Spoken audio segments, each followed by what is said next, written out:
notoriété des marques du tourisme. Ce qui est intéressant, c'est qu'on va pouvoir analyser les évolutions, puisque notre expert est l'un en effet, des meilleurs experts dans ce domaine. Je ne le présente quasi même plus. Didier Arinaud, donc le patron de ProTourisme, qu'il a créé il y a une vingtaine d'années maintenant. Et Didier, qu'on voit évidemment partout sur les plateaux de télé, dans les radios, est devenu l'un des observateurs, en tout cas les plus avisés, de ce tourisme, des tendances du tourisme et notamment de la notoriété des marques, qui est évidemment un vrai sujet aujourd'hui et qui va être intéressant à plusieurs titres, et notamment de voir les jeunes générations, parce que Didier, on va le voir, vous avez analysé la notoriété des marques sous divers prismes, évidemment, les CSP, mais aussi l'âge. Et à travers l'âge, on va voir évidemment que la notoriété des marques n'a rien à voir avec ce qu'on aurait pu y déceler il y a encore 10 ans. Alors, on va commencer avec vous, Didier. Bonjour, on est ravis en tout cas d'être avec vous. Et puis, on va vous laisser dérouler tranquillement sur les résultats de votre étude qui, je le rappelle, est faite en exclusivité pour l'IFTM Top Resa. À vous de jouer, Didier.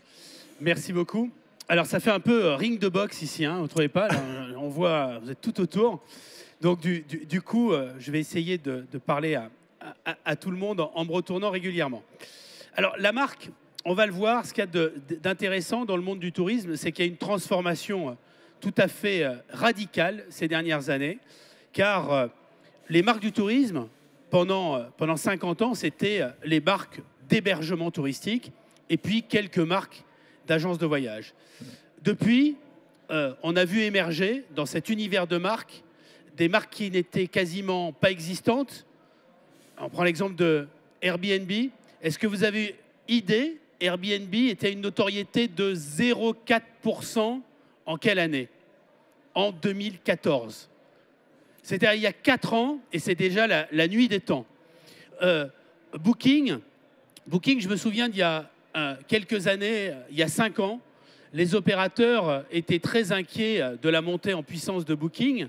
Mais quand on regardait qui était le consommateur de Booking, c'était essentiellement un homme d'affaires. Et donc les vacanciers français ne connaissaient pas Booking, sauf l'homme d'affaires qui, allant de ville en ville, comparait son hébergement touristique. Donc quand on dit ça aujourd'hui en 2018, il y a une transformation tout à fait considérable. Mais la force de la marque, y compris des marques les plus anciennes, on va le voir, c'est que la marque, elle a une histoire, elle a des valeurs, elle a un univers, et même des marques qui ont été rayées de la carte par les opérateurs qui les ont rachetées, sont des marques qui continuent à exister, à subsister, et à un très haut niveau de notoriété. On va le voir, c'est le cas de Nouvelles Frontières, qui est une marque qui n'existe plus sur le papier, et pourtant dans la notoriété des marques, dans la tête des vacanciers et de nos concitoyens, c'est une marque encore très forte. Et je vous réserverai une surprise sur la marque encore la plus connue dans le domaine des voyagistes et des tours opérateurs. Alors, ce classement et cette évolution, pour la première fois, quand on regarde quel site utilisez-vous pour acheter vos vacances en ligne, on reviendra ensuite sur la notoriété. On a Booking, comme vous le voyez sur les graphiques, qui est la marque la plus utilisée par les vacanciers français, puisque un vacancier sur 5 cite Booking comme la marque qu'il utilise pour ses vacances en ligne. Et c'est une question en notoriété, en demande spontanée. C'est-à-dire, on ne leur a pas donné une liste de marques, oui. On leur a dit quelles sont les marques, quels sites utilisez-vous pour acheter vos vacances en ligne. Regardez Booking, regardez Airbnb qui arrive en 2e position avec 11%. Et quand on voit les marques comme Voyage SNCF, comme Promo Vacances, comme Hôtel.com, comme Gîtes de France, qui est une marque historique et avec une notoriété, on le verra plus tard, beaucoup plus forte. Donc il faut distinguer la valeur de la notoriété de la valeur d'usage. Et ce que l'on peut dire, c'est qu'au-delà de la notoriété, ces marques qui ont émergé dans l'univers des vacanciers français, ces marques, elles ont pris une place avec une croissance tout à fait exponentielle. Et puis, il y a celles, on le verra, qui sont déconnectées, décorrélées entre leur notoriété et leur valeur d'usage pour les réservations des vacances en ligne, sachant que dans cet univers des marques du tourisme, on a des choses très différentes. On a à la fois des marques de réservation en ligne, on a des marques qui sont des marques d'opérateurs, d'intermédiaires, et qui, à la base, ne vendent rien, peuvent être des comparateurs. Donc, on a volontairement lié l'ensemble de ces marques. En tout cas, les 6 premiers sont des acteurs de l'Internet. Hein. Booking, TripAdvisor, Trivago, Airbnb, Voyage SNCF, Expedia. Là, on a le classement. On peut même ajouter Promovac avec 3%. On a quand même typiquement que des acteurs de l'Internet. Alors, dans l'utilisation en ligne, pour acheter ces vacances, tout à fait. On a les opérateurs. Ceci dit, la question, c'était quel site utilisez-vous pour acheter vos vacances en ligne? Donc, c'est assez logique qu'on ait ces opérateurs. Mais la grande nouveauté, c'est on voit bien que dans l'univers du voyage, que ce soit de la comparaison, l'achat ou le commentaire, c'est-à-dire l'interaction, ce qui est le cas de TripAdvisor, dans tous les cas de figure, on a les opérateurs en ligne qui prennent une place tout à fait considérable. Alors maintenant, sur la notoriété des marques, et notamment les marques reconnues par plus de la moitié des Français. Pour la première fois dans l'histoire du tourisme français, on a une marque d'intermédiaire, qui est TripAdvisor, qui est passée au-delà de la marque historiquement la plus connue, qui était le Club Med. Depuis 50 ans, la marque la plus connue dans l'univers du voyage, c'est le Club Med. Et cette année, pour la première fois, nous avons TripAdvisor qui passe devant le Club Med. Mais, et ça c'est plus étonnant, une marque qui est en deuxième position, qui est Fram. Alors rappelons les éléments de la méthodologie. On leur demandait s'ils reconnaissaient la marque, et ça a été demandé dans son univers graphique. C'est-à-dire, on ne leur donnait pas juste le nom de la marque, apparaissait sur l'écran la marque avec son univers graphique, donc le logo, en l'occurrence. Et quand ils voyaient cela, TripAdvisor devant Fram, Trivago, Center Parc et le Club Med. Le deuxième enseignement qu'on peut tirer de cela, c'est que la notoriété des marques, c'est 2 choses. C'est d'abord un ancrage dans l'histoire du tourisme hexagonal. On le voit avec Fram, on le voit avec le Club Med, on le voit aussi avec Center Parc. C'est aussi la capacité des marques à s'acheter une notoriété par de l'achat publicitaire.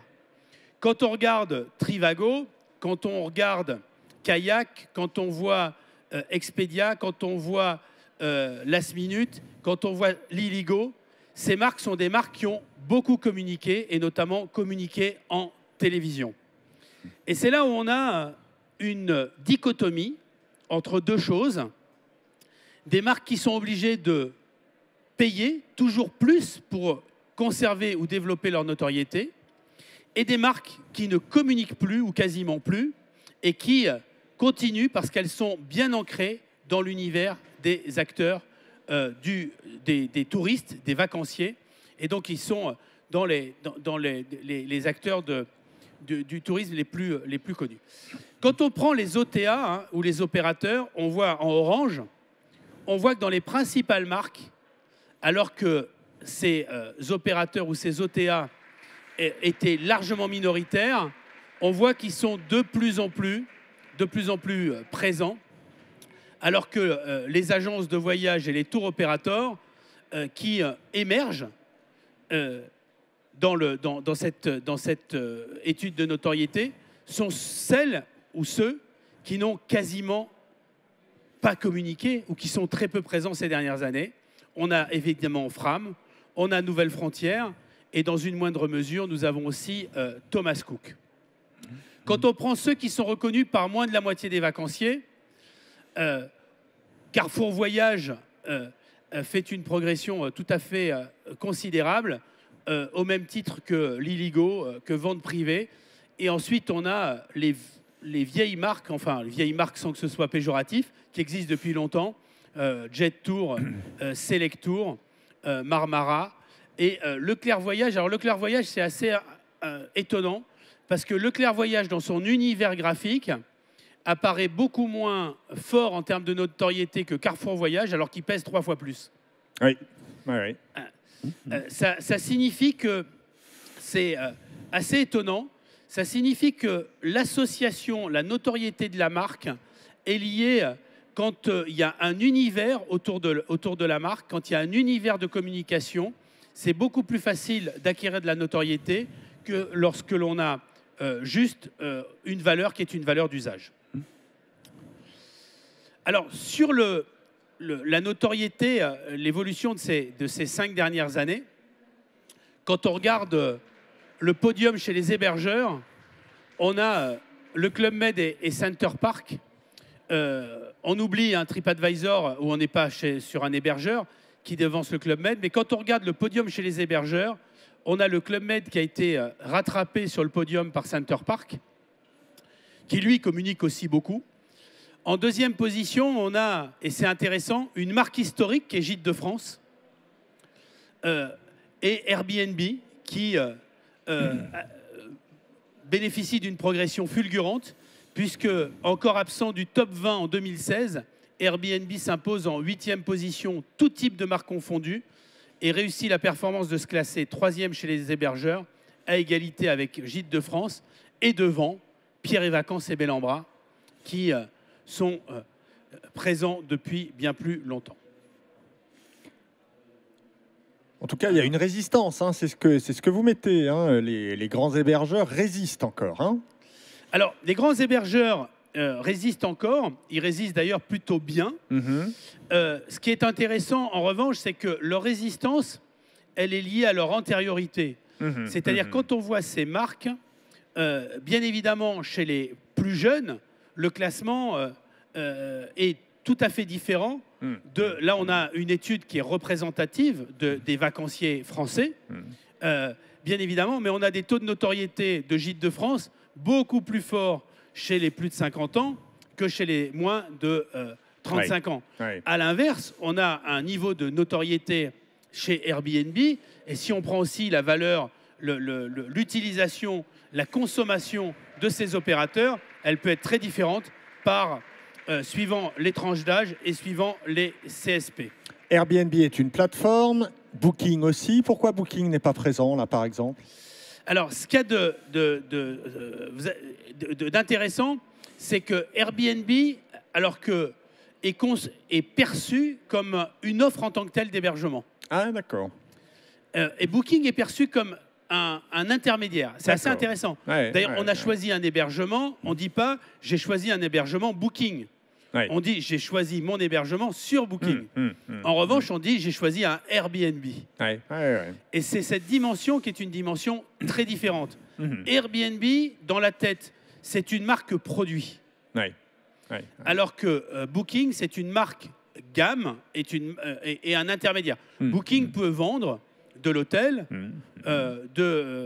du meublé, du camping, peut-être autre chose demain. Et donc, c'est perçu comme l'élément qui permet de comparer et de réserver, alors qu'à Airbnb est associée cette dimension de type d'hébergement. C'est intéressant. C'est en cela que la marque est intéressante. J'arrive plus à passer. Laurent, si tu peux passer. Voilà. Et coincé? Non, c'est bon. C'est bon. Alors là, on voit l'évolution, au travers de ces courbes, l'évolution de la notoriété spontanée des marques. On voit, c'est pas tant les marques historiques qui régressent, parce qu'elles sont globalement au même niveau, avec en plus la petite marge d'erreur statistique d'une année sur l'autre. Donc on peut dire que c'est pas tant le Club Med qui a régressé que Trivago, TripAdvisor, Kayak, Booking ou Airbnb qui ont progressé.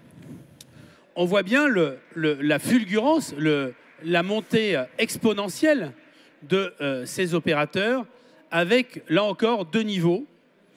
Il y a ceux qui progressent de façon très forte par une communication de masse extrêmement importante sur les grands médias. Il n'y a qu'à voir d'ailleurs cet été, hein, les chaînes info les écrans publicitaires des chaînes info étaient complètement envahis par ces acteurs du tourisme. D'ailleurs, c'était assez intéressant parce qu'on avait les concurrents, on avait des spots télé qui se succédaient avec les mêmes opérateurs qui sont de l'intermédiation du voyage. On avait TripAdvisor, on avait Trivago, on avait Liligo, on avait Kayak, etc.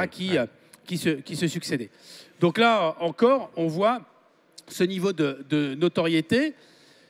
Si les courbes continuent, on va se retrouver bientôt avec essentiellement des intermédiaires du voyage qui vont drafter les premières positions face aux marques d'hébergeurs.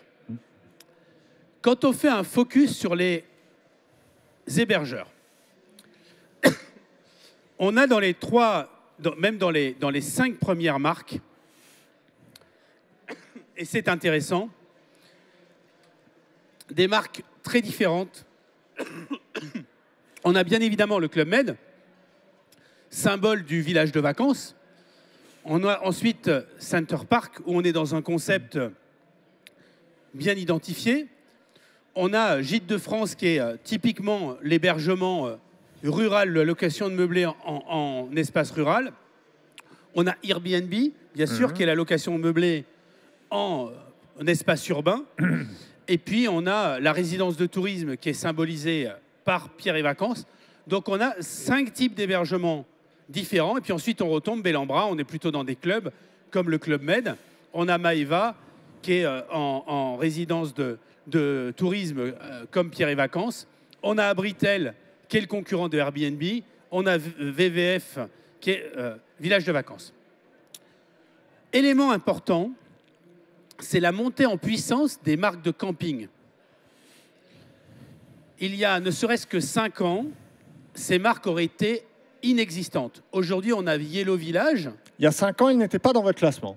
Il y a 5 ans, très peu étaient dans le classement, en tout cas pas à ce niveau. Il y a 5 ans, on n'avait pas Utopia, si on prend des plus petites. On n'avait pas Cisanova. On avait les Castels, effectivement, marque historique du camping. On n'avait pas Sandaya, puisque Sandaya n'existait pas. On avait, dans les marques de camping, on avait Sunelia, mais qui était très très faible. Et aujourd'hui, c'est 7%. On n'avait pas Capfun, puisque Capfun n'existait pas. Ça s'appelait France Loc. On avait Flower, qui était très très bas. On n'avait pas Aerotel à ce niveau-là. On n'avait pas Sea Blue Vacances à ce niveau-là. Donc on voit une montée en puissance tout à fait considérable. Il y avait Pato Happy, qui est une nouvelle marque. Et le Yellow Village, qui est à 26%. Et Yellow Village, qui est la première marque reconnue dans l'univers du camping. Donc on voit bien qu'il y a 2 phénomènes.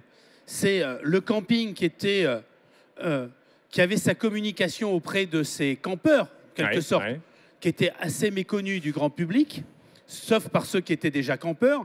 Aujourd'hui, ces marques sont connues et reconnues, mais il y a aussi un deuxième phénomène, c'est la forte communication de ces marques. En prenant de l'envergure, elles ont accédé à des médias que sont les médias télévisés. Et donc, on voit que celles qui ont le plus progressé sont celles qui ont aussi beaucoup communiqué, et notamment dans les médias. C'est le cas de Yellow Village. Quand on prend les marques de villages de vacances, VVF était une des marques les plus connues il y a une dizaine d'années. D'ailleurs, c'était devenu une marque générique puisque certains vacanciers disaient « on part en vacances dans un VVF ». Comme si c'était un concept. Donc le VVF, dans la tête du public, c'était un village de vacances, mais avec des prestations beaucoup moins haut de gamme qu'un Club Med ou qu'un Bellambra. Ces marques, elles se sont maintenues, mais elles n'ont pas progressé. Et on voit la chute en proportion des marques de villages de vacances par rapport à celles des campings. Et ce n'est pas étonnant, parce que quand on regarde la progression des nuitées depuis 10 ans, on a une progression des nuitées dans l'hôtellerie de plein air, alors qu'on a le secteur issu du tourisme social et associatif qui est plutôt en régression. Et puis il y a une petite marque, vous voyez, c'est Nemea. Nemea, c'est des résidences de vacances, mais qui peuvent être d'ailleurs en ville. Et c'est une marque qui est montée sans communication, ou avec très peu de communication en tout cas, petit à petit par les clients de Nemea, par ceux qui ont accédé aux produits Nemea. Et puis, des marques qui sont très très identifiées, pourtant elles ont très peu de villages de vacances. C'est le cas de Village Club du Soleil. Village Club du Soleil, c'est essentiellement en montagne. Essentiellement, d'ailleurs, ils ont souvent repris des villages qui appartenaient au Club Med, dont le Club Med s'est désengagé, ils les ont repris. Et donc, c'est la formule tout compris à la montagne, avec un très bon rapport qualité-prix, et là aussi avec un très très fort taux de fidélisation, et donc petit à petit de reconnaissance de la part de leurs clients. L'autre aspect, c'est qu'on s'est posé la question de... On a interrogé les clientèles sur les points forts des hébergeurs. Et on a grosso modo 3 grandes familles. On a celles qui sont positionnées autour du sérieux, de la notoriété, de la rassurance. Et là, on a les 4 acteurs historiques. Le Club Med, Center Parc, Pierre et Vacances et Gîtes de France. On a ceux qui sont reconnus pour la qualité des prestations et des services. Et là, on a le Club Med, bien sûr, mais en dehors du Club Med, on a Yellow Village, Sunelial et Castel Sandaia, c'est-à-dire 3 marques dans l'univers du camping, de l'hôtellerie de plein air. Et puis, on a ceux qui sont associés à des promotions ou des offres attractives, où on a Bellambra, Maeva, Vacanciel, VTF et Toapi. Et dans cette catégorie, en fait, on a 2 catégories. On a celles qui ont beaucoup communiqué via les promotions, notamment sur Internet. C'est le cas de Bellambra et de Maeva. Et on a 3 marques qui sont plutôt associées à un prix relativement accessible et qui permet d'accéder à un certain nombre de prestations. C'est le cas de Vacanciel, de VTF et de Toapi. Quant à Airbnb, il est nettement démarqué sur les prix attractifs et dans le top 5 pour le rapport qualité-prix. Je cherche un hébergement de vacances, je vais chez Airbnb parce que j'ai un bon rapport qualité-prix, en tout cas c'est perçu comme tel par les clientèles, et un tarif qui est un tarif abordable, accessible, avec un volume énorme d'offres, bien évidemment. Donc j'ai envie de dire que tout le monde peut trouver son bonheur en allant avec autant d'hébergements proposés. Rappelons aussi que, et ça c'est un point qui est un point important, c'est que bien évidemment il y a le volume d'offres qui aujourd'hui, Airbnb, c'est 6 fois le volume de Gîtes de France. C'est considérable. On a 60 000 logements chez Gîtes de France, on en a 400 000 chez Airbnb. Donc forcément, à un moment donné, il y a un effet volume. Et quand on prend certains opérateurs, Sunelia, c'est seulement 31 villages de vacances. C'est très faible par rapport à ces acteurs. Sandaia, je ne veux pas dire de bêtises, mais je crois que c'est 8 ou 10 villages de vacances. 8 ou 10 campings et villages de vacances. Donc on est sur des volumes qui sont extrêmement faibles. L'autre aspect, c'est qu'on a interrogé les vacanciers sur les marques qu'ils ont déjà consommées. On s'est dit, c'est bien beau de savoir que Gîtes de France est dans le top 5 en termes de notoriété, ou que Airbnb prend une place de plus en plus importante. Mais la question, c'est qui a déjà consommé un hébergement Gîtes de France? Et quand on regarde, la marque qui a été la plus consommée, c'est Gîtes de France. Pour quelle raison? Parce que certains y sont allés quand ils étaient gamins. Certains y vont toujours et ce sont des seniors. Certains... Donc, j'ai envie de dire, on est sur un volume tellement considérable que, grosso modo, un vacancier sur 2 a déjà passé une nuit dans un hébergement Gîtes de France, soit petit, soit ado, soit adulte ou consommateur. Le deuxième élément, on leur a posé la question, est-ce que vous avez envie, est-ce que vous prévoyez de consommer ce mode d'hébergement en 2018? Et là, quand on regarde le volume, on a sur ces modes d'hébergement, on a Gîtes de France ou Center Parc ou Pierre et Vacances, on est quand même dans des enveloppes relativement proches. Et puis on a la question, est-ce que vous aimeriez consommer un jour? Et là, on peut avoir un décalage considérable entre le fait de vouloir découvrir ou consommer une marque et avoir les moyens de se la payer. Quand on regarde, regardez le Club Med, c'est tout à fait considérable. Donc le Club Med, bon nombre de nos concitoyens rêvent ou ont envie d'aller au Club Med, mais tous n'en ont pas les moyens. Et donc du coup, on a un décalage, mais ça donne aussi un potentiel de clientèle, si on le prend d'un point de vue positif, tout à fait considérable. Et c'est là qu'il y a des choses assez étonnantes. C'est que c'est la même chose pour Bellambra. Quand on regarde Bellambra, on a un volume de gens qui souhaiteraient consommer Bellambra beaucoup plus importante que ceux qui l'ont déjà consommé. Alors la question qu'on peut se poser, c'est il y a qui dans ces clients? Dans ces clients qui souhaiteraient consommer, qui ne l'ont pas encore consommé, en fait, on a tous ceux qui rêvent d'une formule qui est une formule tout compris, avec des activités pour les enfants, avec un certain niveau de confort. C'est une clientèle qui, par défaut, pour une partie, s'est tournée, ne pouvant s'offrir un séjour au Club Med ou un séjour chez Bellambra, qui s'est tournée vers des formules comme l'hôtellerie de plein air, les campings qui proposent un type de service avec bien évidemment des activités pour les enfants, un parc aqualudique, des animations, mais avec pas tout à fait le même niveau de confort que dans ces villages de vacances. Quand on regarde les vacanciers, et donc le phénomène qui est tout à fait intéressant, une marque qui n'existait quasiment pas dans la tête du vacancier français en 2014, on a aujourd'hui quand même un quart des vacanciers de 2018 qui a déjà consommé un produit Airbnb, sachant qu'il y a 4 ans, ils étaient proches de 0. Oui. Donc on voit bien l'émergence et le poids qu'il pèse d'ores et déjà dans l'univers des vacances des Français. Quand on regarde aussi la montée en puissance des opérateurs beaucoup plus petits, qui, à renfort de communication, la question qu'on peut se poser, c'est où vont s'arrêter ces marques, comme, je ne parle pas d'Abritel qui est déjà là depuis bien longtemps, mais des marques qui ont décidé de communiquer récemment, que ce soit les Toapi, que ce soit les Odalis, ou des marques plus petites qui sont moins importantes dans cet univers. Alors, on va revenir sur la notoriété des opérateurs du tourisme en dehors des hébergeurs. TripAdvisor donc, est en tête avec 76%, devant Trivago. Mais regardez Booking. Booking, c'est 71% quand même. Hein. On est dans des chiffres tout à fait considérables. Et ils sont passés devant voyagesncf.com, qui était jusqu'à présent, ces dernières années, la marque dans les opérateurs qui était la plus connue dans l'Hexagone. Donc, Voyage SNCF est passé à la 4e place, derrière TripAdvisor, Trivago et Booking, et devant Kayak.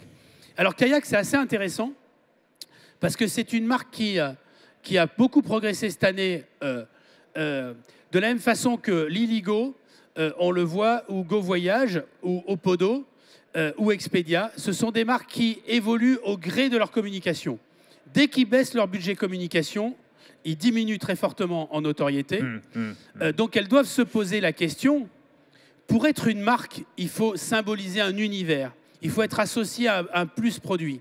La question que l'on peut se poser, c'est est-ce que ces marques aujourd'hui sont associées à un plus produit, ou est-ce que c'est la marque qui a communiqué, donc sur laquelle on est allé pour réserver ses vacances, avec un décalage tout à fait considérable quand on interroge les Français sur les vacances des Français en leur disant par qui vous êtes passé, c'est-à-dire quelle est la marque que vous avez réellement consommée. Souvent, ils ne se souviennent même plus de l'agence en ligne par laquelle ils sont passés. Ils se souviennent au final, à leur retour de vacances, ils se souviennent du club dans lequel ils sont allés, de l'hôtel club, de l'hébergeur, mais ils ne se souviennent même plus par quelle marque ils sont passés. Et donc là, on peut se poser la question de la capacité à devenir réellement une marque durable, c'est-à-dire une marque qui, lorsqu'elle arrête sa communication, continue à subsister dans la tête du consommateur. Easy Voyage, sans avoir les moyens de Kayak, est plutôt bien placé? Alors, Easy Voyage, sans avoir les moyens de Kayak, est très bien placé. Easy Voyage d'ailleurs a subi quand même une diminution de sa notoriété en 2017. Donc ils sont obligés de communiquer. La question pour les marques, c'est comment je communique. Et c'est là qu'Easy Voyage a fait fort, c'est que Easy Voyage a communiqué malin. D'abord, mon ami Jean-Pierre Nadir est aussi très présent dans les médias, donc ça participe de la notoriété de la marque. C'est vrai. Et donc, il a compris, c'est certainement le meilleur rapport qualité-prix entre l'investissement et la notoriété de tous les opérateurs du tourisme, parce que c'est aussi basé sur la personne de Jean-Pierre Nadir, sur sa présence, et aussi sur une communication qui est une communication intelligente via le web, via les associations.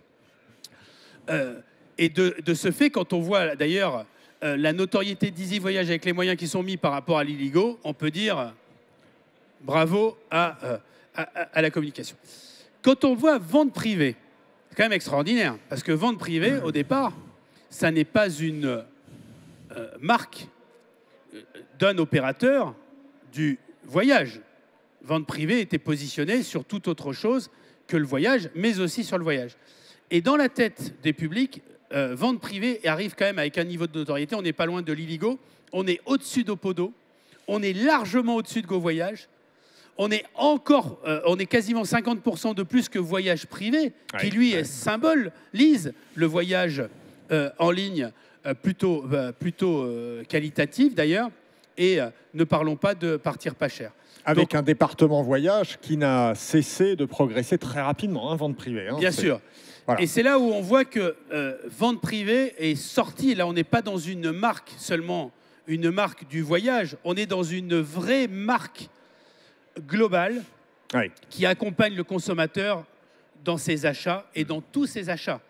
Et ça fait partie des rares marques qui est une marque quasiment universelle pour le consommateur, c'est-à-dire pas universelle au sens de présente dans le monde entier, mais universelle dans le sens, dans la consommation, que l'on utilise pour tous ces types d'achats. Et puis, on a Hôtel.com qui est à 40%. Là aussi, on a Go Voyage qui était une marque forte, une marque historique, qui reste à 35%, mais qui ne progresse pas, qui est même plutôt en régression. Alors, on a pris les marques des agences de voyage, des tours opérateurs. Et là, c'est fabuleux. Ah, c'est intéressant, oui. Dans la notoriété des marques, les deux premières sont des marques qui n'existent plus ou qui ne sont plus utilisées. Alors, Fram, quand même, faut pas... Fram est encore utilisé, mais en tout cas, c'est TUI qui a... c'est Promo Vacances qui a repris. Quant à Nouvelle Frontière, c'est TUI. Donc, on voit que les deux marques, et cela, ça doit aussi faire réfléchir ceux qui rachètent des marques sans les faire vivre, c'est qu'une marque, elle a une durée de vie très importante, surtout que lorsqu'elle est liée et associée à un univers du voyage. Et c'est vrai que quand on dit Fram, la plupart des vacanciers, en tout cas des vacanciers français qui ont un certain âge, parce que autant vous dire que s'ils sont à 75% au global, le taux de notoriété est encore bien plus important chez les générations les plus anciennes et chez les plus de 50 ans, alors que le taux de notoriété de Fram chez les moins de 30 ans est beaucoup plus faible. Ça veut dire qu'une marque forte ne meurt jamais. Et c'est pour ça d'ailleurs que certains opérateurs vont chercher des marques historiques pour les ressusciter, car très vite, on a, dans l'univers de la marque, on a de quoi capitaliser sur un univers de marque. Vous nous dites que quand TUI, en fait, n'utilise quasiment plus la marque Nouvelle Frontière, il ne fait clairement pas un bon choix pour vous? Alors, absolument.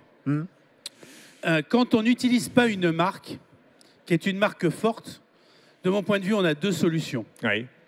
Soit on la revend, parce qu'elle représente un actif de la marque, soit on l'utilise. Mais la laisser mourir, d'abord, une marque, elle ne meurt jamais totalement. Preuve. Donc, on le voit quelquefois, on a vu ça dans la grande consommation, où des opérateurs vont rechercher une petite marque pour la faire émerger, pour la réutiliser. Souvent, ce sont des grands groupes internationaux qui disent « Bon, cette marque, elle est trop associée à un pays, donc on ne va pas l'utiliser. » Ou alors, on a la capacité d'en faire une marque monde. C'est pour ça que quand Coca-Cola rachète Fanta, en disant « Fanta, qui était essentiellement en Espagne, on va en faire une marque monde. Et sinon, on revend la marque. Ce qui s'est passé avec Tropico, par exemple. Alors là, où les opérateurs n'en ont rien fait. Et c'est un opérateur local, régional. En l'occurrence, c'était le groupe Folier qui a repris et qui a associé cette marque et qui l'a développée. Donc on voit bien que ces marques, elles ont une valeur qui est une valeur considérable. Dans les marques qui sont... ensuite, on a Thomas Cook, bien sûr, hein, avec 55%, suivi de Carrefour Voyage et Jet Tour. On est dans des univers là qui sont des univers un peu différents. Selectour 43%, Leclerc Voyage, et puis Marmara qui est une marque puissante avec 40% de notoriété, alors que TUI, au final, n'a que 35%. Oui, puisque Marmara appartient aussi à TUI. Hein. Voilà. Ça veut dire que deux marques, l'une qui appartient à TUI, qui est Marmara, est plus puissante que la marque mère et sur laquelle la communication se fait. De la même façon, Nouvelle Frontière a une notoriété tout à fait considérable par rapport à sa marque mère qui communique sur son propre univers. Oui. Alors, comment on peut expliquer ça? On peut l'expliquer par, d'abord, il est beaucoup plus facile de mémoriser une marque quand on lui associe un produit, un univers de voyage, en fait une histoire, un storytelling.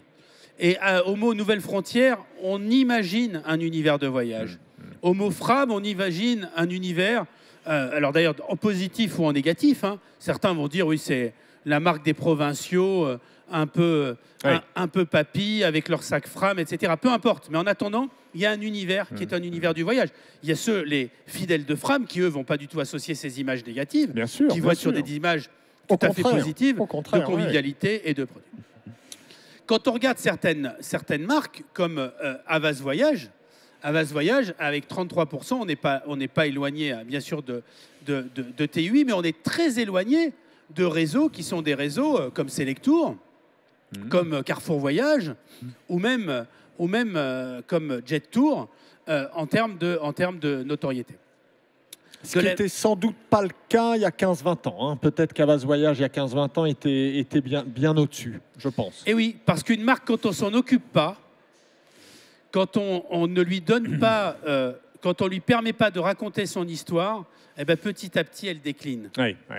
À l'inverse, une marque, même un peu confidentielle, sur des CSP+, sur des cibles, une marque presque affinitaire, cette marque, elle peut petit à petit prendre son élan. C'est le cas, par exemple, de Voyageurs du Monde, qui était inexistant il y a quelques années et qui pèse quand même 8%, ce qui n'est pas rien compte tenu de sa diffusion et compte tenu de sa communication. À l'inverse, un réseau comme Tourcom, qui n'a jamais communiqué sur sa marque propre, est quasiment insignifiant en termes de notoriété pour les vacanciers. Donc, ce n'est pas l'élément déterminant. Et puis, on voit une deuxième marque qui émerge, c'est Salin. Salin au niveau de Voyageurs du Monde, quand même, hein, ce qui est pas mal. Salin au niveau de Voyageurs du Monde. Une forte présence en région. Une forte présence en région. Et ce que l'on peut dire, c'est qu'il y a des marques qui sont présentes au niveau France, dans leur globalité, puis il y a des marques qui sont beaucoup plus présentes au niveau régional. Hein, c'était le cas de Fram notamment. C'est le cas aussi de Salin, qui est devenu une marque qui est rentrée dans le top 20. Et puis Terre d'Aventure, hein, qui est avec 13% de notoriété. Donc on voit que en la matière, la progression, le potentiel de progression des marques est réel. Alors la caractéristique de ce point de vue, on a refait la même chose. Hein, quelles sont les caractéristiques des marques? Alors les géants, Trip, Booking ou oui SNCF, ils rassurent, ils sont reconnus pour la notoriété et le sérieux. Donc on a une valeur qui est une valeur d'usage, on est sûr, on n'a pas à se poser de questions, on ne se dit pas, tiens, est-ce que je vais trouver, est-ce que ça va fonctionner, est-ce que c'est adapté? Il y a celles qui sont marquées par la qualité ou le meilleur rapport qualité-prix. En résumé, j'y vais pour faire une bonne affaire. C'est le cas de Trivago, c'est le cas d'Expedia, d'Hôtel.com, de voyages privés ou de vente privée. Il y a une dimension qui est une dimension, la bonne affaire, le rapport qualité-prix. Mais cette bonne affaire, elle elle est associée à un univers qui est un univers de rapport qualité-prix. Ça n'est pas le prix seulement qui est l'élément déterminant. Et puis, il y a un groupe d'opérateurs qui sont reconnus pour leurs offres et leurs prix attractifs, c'est-à-dire je vais chez eux car j'espère avoir le meilleur prix. J'espère pouvoir comparer et obtenir le meilleur prix. Et c'est le cas donc pour Easy Voyage, pour Kayak, pour Last Minute, pour Promo Vacances, ceci étant la promesse est dans le nom. Voilà. Ou pour partir pas cher, et là aussi. La promesse est dans le nom. Donc ça n'est pas étonnant qu'il y ait une reconnaissance de ces marques pour le prix. Alors là aussi, on a interrogé les vacanciers pour leur demander quelles sont les marques qu'ils ont déjà consommées ou qu'ils ont envie de consommer. Et dans les marques qu'ils ont envie de consommer, on a Booking et Oui SNCF qui sont en haut du classement, hein, qui ont déjà été le plus consommés. Alors c'est assez logique, hein, bon nombre de nos concitoyens ont déjà acheté un billet de train, donc forcément ils sont passés, sauf que la marque nouvelle, hein, parce que Oui SNCF c'est une marque récente, on est plus sur voyagesncf.com, comme on l'a mis dans son univers graphique, il y a quand même une partie des personnes interrogées qui l'ont reconnu dans l'univers. De la même façon, on a ceux qui ont consommé Booking et qui ont envie aussi de le consommer. D'ailleurs, on voit que si on se pose la question du potentiel de progression, regardez ceux qui ont déjà consommé Booking et ceux qui ont envie de le consommer, on voit qu'aujourd'hui, on peut dire que leur progression, elle est certainement plus exponentielle dans le potentiel de clientèle qui reste à conquérir. À l'inverse, sur TripAdvisor, on a des gens qui ont déjà consommé, qui sont inférieurs à ceux qui ont envie de consommer ou quasiment à l'identique. C'est la même chose pour Trivago, c'est la même chose pour Easy Voyage. Donc la question que l'on peut se poser, c'est pourquoi ces clientèles qui ont envie d'eux n'ont pas concrétisé leur achat. Est-ce que, au bout du compte, la marque n'est pas ce qu'ils imaginent?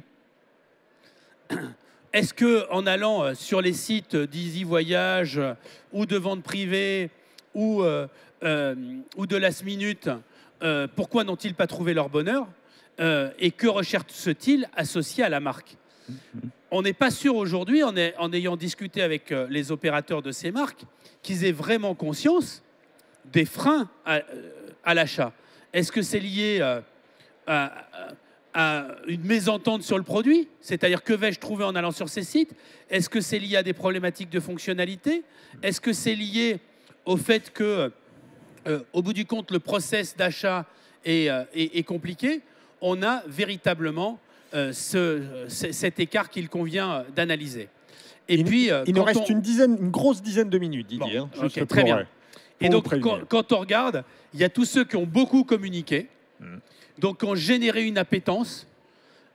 Ils ont dit coucou aux clients. Hein, c'est le cas de Kayak, c'est le cas de Liligo. Regardez la part de gens qui auraient envie de consommer par rapport à ceux qui ont consommé. Ils leur ont fait coucou. Les gens disent OK, mais derrière, on peut dire que me proposes-tu pour que je devienne client? En dehors de ta communication. Le fait de faire 30 secondes à la télé multiplié par la répétition, tu m'as donné envie d'eux, mais derrière, que proposes-tu concrètement? Et c'est là qu'on voit que le décalage et que la notoriété achetée doit se transformer en notoriété de consommation. Et s'il n'y a pas un lien entre les deux, eh bien, ça fait des marques qui sont cantonnées à toujours plus communiquer sans avoir... qui sont dans la séduction sans jamais concrétiser. Il faut éviter qu'elles deviennent le monsieur Duss, hein, du Club Med. Comment peut-il... Alors quand on regarde, et ça c'est... on a fait le profil des clients de certains nombres de marques, mais surtout, vous allez comprendre, où on s'est posé la question, c'est quoi un client Airbnb?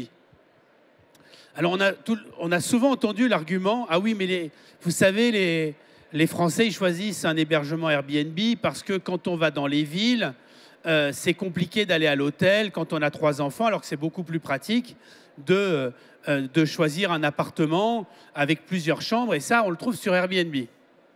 Ouais, c'est vrai. mais ça n'est pas la réalité du consommateur Airbnb. L'acheteur Airbnb, c'est en plus grande majorité une femme. Alors ça, c'est pas tout à fait étonnant, puisque les vacances, dans 70% des cas, ce sont les femmes qui réservent, et pas les hommes. Moins de 35 ans, en solo ou en couple, en CSP+, ou en début de carrière. Donc l'argument qui consistait à dire oui, mais les gens vont chez Airbnb parce qu'ils n'ont pas les moyens d'aller à l'hôtel, tout ça c'est faux. Avec un budget moyen annuel pour les vacances du foyer de 4 472 €. C'est un vrai choix. Donc c'est un vrai choix. Et alors on s'est posé, ce client Airbnb, il est indépendant, multipartant, mobile, intéressé par l'étranger, l'insolite, pas de vacances vieillottes. La rencontre, la convivialité, le partage. Donc en fait, on voit derrière l'hébergement, il y a quand même aussi un univers qui est cet univers de convivialité, qui est en tout cas revendiqué, même si dans bien des cas, il ne rencontre jamais le propriétaire d'ailleurs. Hein. Donc on se demande où est la convivialité. Ils sont intéressés d'ailleurs, les clients Airbnb sont intéressés par Expedia, les agences de voyage, le Club Med, Abritel, Yellow Village, Interhome. Donc c'est assez amusant. C'est qu'on a des choses très différentes. Abritel, ça paraît logique, ils sont sur Airbnb, donc c'est de la location. Mais les agences de voyage, pourquoi? Alors qu'elles ne proposent pas notamment d'hébergement sec. Par Expedia, donc ça peut, là aussi, et puis par Interhome qui est une autre forme, mais aussi Yellow Village. Et Yellow Village, il n'y a rien de tel qu'une offre camping familiale, donc très éloignée de ce qui pourrait être attendu par une clientèle en solo ou en couple urbain métropolitain. Et puis on leur a demandé, on a à l'opposé, pour elles, les marques auxquelles ils adhèrent le moins, ben on a Easy Voyage, oui SNCF, Trivago, l'hôtellerie de plein air, alors qu'on a Yellow Village derrière, le tourisme social et Clé Vacances. Donc en fait, quelque part, tout ce qui est du domaine de la massification. Et c'est un point qui est un point important. Pierre et Vacances. Alors là, dans la revendication, on a des plus de 50 ans, classe moyenne supérieure aux revenus, retraités en couple ou famille avec enfants, parents et CSP+. Ce sont les urbains des villes moyennes. Quand on regarde le budget, on est bien au-delà du budget moyen aussi des vacanciers français. On est à 4 400 €. Et là, il y a la volonté de rassurance, de prise en charge. C'est en quelque sorte un Club Med abordable. Et puis, ils sont intéressés par Voyage Privé, Voyageurs du Monde, Center Park Club Med, à l'opposé de TripAdvisor, Kayak ou Hotel.com. Donc, à l'opposé de la promotion pure ou de l'hébergement pur sans service. Gîtes de France, alors là, ça ne va pas vous étonner, hein, on est plutôt des 50-65 ans, en couple, profession intermédiaire ou retraité, plutôt des classes moyennes et des ruraux des petites villes. En fait, on peut dire que ce sont les ex-ruraux qui habitent dans des petites villes, ou en tout cas la volonté d'aller dans un univers de vacances tranquilles, en prise avec les activités de nature. Là aussi, on a quand même un budget qui est plus élevé que le budget moyen de nos concitoyens. Ils sont à l'opposé de Booking, de Last Minute, du Club Med, de Center Park, de Pierre et Vacances et de Bellambra. Donc là aussi, à l'opposé, soit d'opérateurs purs du numérique, soit d'un tourisme avec un grand nombre de personnes dans les hébergements typiques des villages de vacances. En fait, ils fuient la foule, pour faire simple. Le Club Med, alors là, on a un homme, 50-65 ans, famille, CSP+, profession libérale, chef d'entreprise, très haut revenu, urbain des grandes villes. 2 séjours par an en moyenne, tendance à partir à l'étranger, au ski en France ou au soleil l'hiver, city break au printemps, vacances à la semaine ou à la quinzaine d'été. Donc visite de ville, activité nature, temps passé en famille. Ils annoncent un budget moyen annuel de 8 956 € pour le foyer. Et de notre point de vue, ils dépensent beaucoup plus que ce qu'ils disent. Mais à la différence, comme beaucoup de hauts revenus, ils font pas 70% des Français font un budget vacances. Donc, sauf que quand on est ouvrier, on fait un budget vacances parce qu'on n'a pas le choix. Donc, on est obligé de calculer. Quand on interroge des CSP++ sur leur budget vacances, souvent, ils n'en savent rien parce qu'ils ne comptent même pas. Et donc, du coup, souvent, les budgets sont sous-évalués par rapport au niveau de dépenses réelles. Ils oublient d'ailleurs de compter dans leur budget vacances tous les courts séjours souvent, ils ne comptent que le principal séjour de vacances. Donc, ils sont intéressés par TripAdvisor, Easy Voyage, Kayak, Airbnb, à l'opposé de Partir Pas Cher, Carrefour Voyage et les chaînes de camping. Voilà. 5 minutes. Center Park, une femme, 25-50 ans, en famille, ça paraît logique, hein, c'est typiquement de l'offre familiale. Club Med, TripAdvisor, Trivago, Liligo, Maeva. Donc on voit qu'il y a des éléments de comparatif. Ils sont à l'opposé des séjours d'aventure, hein, comme Terre d'Aventure, Voyageurs du Monde, ou Holidays, Opodo ou Go Voyage. L'importance de la famille et du budget maîtrisé. Et puis, Trip. Alors, souvent, c'est une décision de dernière minute ou une impulsion, une opportunité. Il y a aussi la notion de vérification, où on va vérifier l'hébergement, beaucoup plus que... On n'utilise pas seulement Trip, ou plus rarement Trip, pour choisir son voyage. On l'utilise plus pour comparer, pour y retourner, Donc là, on a des multipartants à la montagne ou au soleil en hiver, plutôt vacances à l'étranger au printemps ou en été. Ils se décident tardivement sur la destination. Et puis, ce sont des consommateurs d'hôtels. Ils privilégient les activités culturelles, la visite de sites, la découverte gastronomique, souvent avec des amis. Le budget annuel, aussi 4 600 €. Ils sont intéressés par le Club Med, par voyage privé, par vente privée. Donc il y a la notion de bonne affaire hein, quand même, hein, derrière de bonnes affaires, mais pas sur un produit bas de gamme. Et ils sont à l'opposé du voyage via le Théo, comme Jet Tour, Kioni, Partir Pas Cher ou l'hôtellerie de plein air. Trivago, alors là on a Trivago, on pourrait se dire, Trivago c'est plus une clientèle jeune, de trentenaires ou moins. Il y a aussi des familles avec des jeunes enfants. Il peut y avoir aussi des CSP+, classe moyenne supérieure. Donc c'est plutôt des jeunes trentenaires avec un intérêt pour l'étranger et le tourisme urbain, les sorties, le shopping, le sport. Là aussi, on a un budget annuel qui est supérieur à la moyenne nationale. Et eux, on voit bien qu'ils sont intéressés par tous les sites de vacances et de vente en ligne, hein, que ce soit Kayak, Liligo, vente privée, Booking, et à l'opposé des Théo, mais aussi de Airbnb. En tout cas, ils sont moins représentés que la moyenne sur Airbnb. Et puis, Kayak, trentenaire ou moins, vacances, famille avec jeunes enfants, CSP+, classe moyenne. Alors là, on a un paradoxe sur cette marque. C'est un paradoxe entre la description du séjour et l'attractivité des marques de HPA ou de villages de vacances. Ne me demandez pas pourquoi, on n'en sait rien. C'est une question que l'on s'est posée. Booking. Alors Booking, CSP+, classe moyenne supérieure. On a une surreprésentation aussi des petites villes, ce qui est quand même assez étonnant. On pensait qu'on aurait une surreprésentation des urbains. À l'hôtel ou en location. Même l'âge, hein, même l'âge est assez étonnant. Même l'âge est assez élevé. J'aurais pensé un peu moins quand même. Eh oui, mais là, sur Booking, on a aujourd'hui, dans ceux qui l'ont consommé, beaucoup d'hommes d'affaires, de VRP, qui ont utilisé Booking pour leur... C'est pour ça qu'on a une représentation des petites villes, on a une surreprésentation sur Booking des VRP. On appelle, enfin, l'homme d'affaires, mais ce n'est pas vraiment l'homme d'affaires, c'est plutôt le VRP qui va dormir dans un hôtel. Et c'est pour ça qu'on a cette surreprésentation. Donc, eux, ils sont intéressés par le Club Med, par Trivago, par Kayak, Voyage SNCF, Gîtes de France, à l'opposé de l'HPA et du tourisme social. Et puis, oui, SNCF, alors là, on a un peu tout, sachant qu'on a les voyageurs d'affaires qui est aussi surreprésenté. Ils partent peu l'hiver. On est vraiment sur une clientèle qui recherche via le site sur les vacances de printemps ou d'été et qui sont intéressés par les sites soit de réservation de dernière minute, soit les bonnes affaires. Ils sont à l'opposé des chaînes de camping ou des agences de voyage.